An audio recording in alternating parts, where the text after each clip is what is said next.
Тараз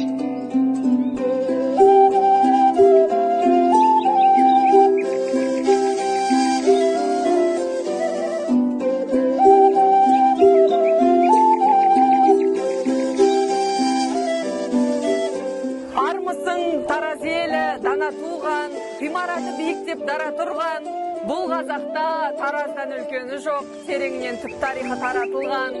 Бармысың Таразымның асылдары, етек жеңі елден кең жаратылған, толықты Таразыма 2000 жыл өнерді тербеп тұрған бесігімдір. Шайырлар Таразымнан шертсе сырды, шетінен жырға жомарт мәрт секілді, тарихта адастырмас темірқазық Таразымның түлеуі шарт секілді.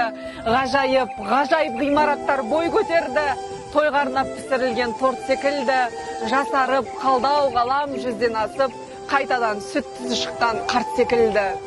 Таразым болмаса да Меккеге тең, бұлай шақ жырлауыма жетеді екен.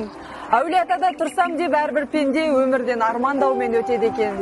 Титтейде тигізбесе игі әсерін, құлаққа жағымды жыр құймас едім. Таразым көненің бір көзіндей боп, қазаққа қалып кеткен мирас екен. Таңдайды қақтырардай тағылымды, тарихыңды тоқыдым миға сенің. Таразым түпкі түйір тасыңды да ат басындай алтынға қимас едім.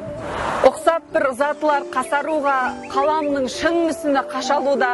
Тексеріс көрген талай Таразымның тарихы толып кеткен аса мұңға. Құдайдан құлшылықпен сұрайтыным, Таразды көзімізден таса қылма. Ару Айша шомылған ақырғы рет, арнасы ауысқан жоқ асаныңда. Пирамида сақталса тұрған шығар, қарт Тараз күннен күнге жасаруда.